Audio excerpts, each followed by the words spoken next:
Good morning and welcome to Nora's Dog Training Company. We're here today with Pug and Brandy, and what we're going to be demonstrating for you today on video is your puppy's ability to understand and respond to his formal on-leash obedience commands. The lots of motivation, the little tiny correction that we give the puppies when we're working with them, and the training equipment that we're using. Brandy is using a regular 6-foot web training leash, and she keeps the bulk of the leash folded neatly in her right hand. That leaves her left hand free to give any correction that's needed, and the only correction that we give is a little tug and let go on the training collar. And that is the second piece of equipment that we're using. Pug will come home with his very own training equipment, and you're going to be taught how to use that properly during your follow-up training session.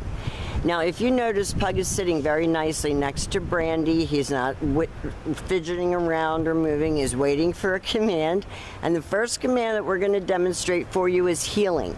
Heeling is proper leash walking, and the command is Pug heel. Now, at this point, Pug has a job to do, and that is to not only keep his shoulders next to your left leg and sit when you stop your feet, but to walk at your pace. So if you're walking very slowly, having a conversation with someone, Pug should match pace with you. If you're a power walker, he should do the same, but he should always maintain his self-control. And when you stop, whether it's to talk to a neighbor or cross the street, he should sit automatically without being told to wait for his next command. So this makes walking your dog a pleasure, and so many of our clients complain that they can no longer walk their dog, that he's gotten big and he just drags them everywhere. So to start these heeling skills now when he's a puppy is going to make it so much nicer for you as he grows and matures, because he'll never forget how to walk nicely on a leash. And he's happy doing it, and that's the nice part. You want him to always enjoy his training.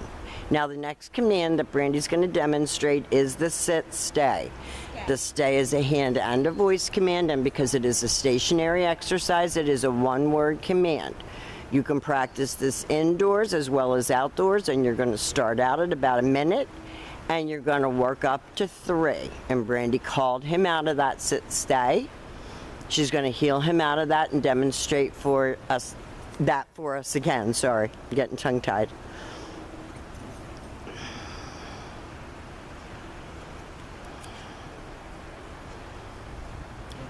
And because Pug has had a lot of obedience training and he is very bright, sometimes he tries to do the commands without you.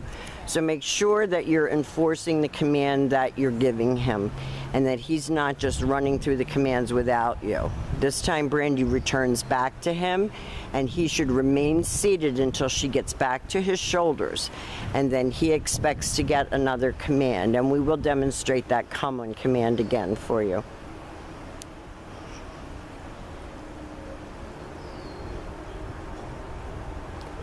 The other thing is that when you're walking with him is to keep his head up off the ground. Dogs lead with their head. So if you control his head, you control the whole dog, and you have a dog that's making eye contact and is focused on you.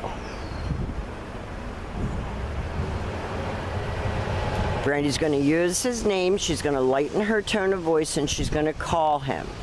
If you get too enthusiastic, he does come barreling in like a crazy man. So keep everything very low key. This is to develop focus, self-control, maturity, attention span, all of the things that these young puppies lack.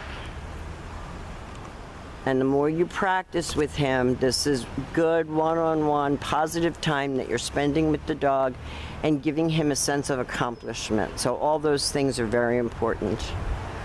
Now, the next command that Brandy's going to demonstrate for you is the down from a heel position. So with him seated at your left, you're going to use your left open palm straight down toward the ground and the one-word command to down and stay.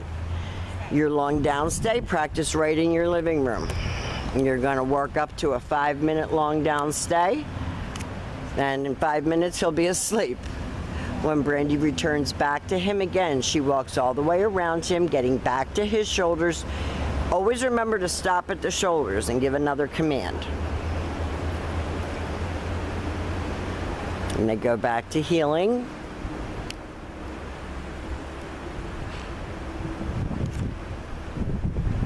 like I said, anywhere that you can practice with him, indoors, outdoors, is going to be helpful as he's maturing.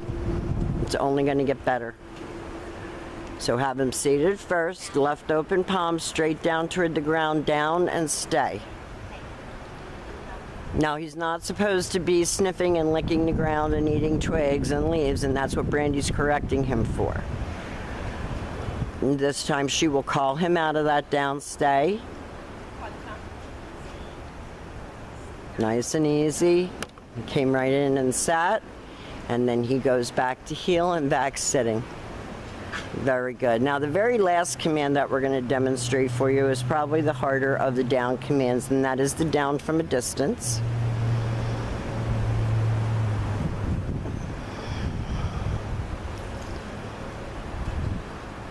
So you're going to have him sit at your left. You're going to give him a stay. You're going to turn to face him.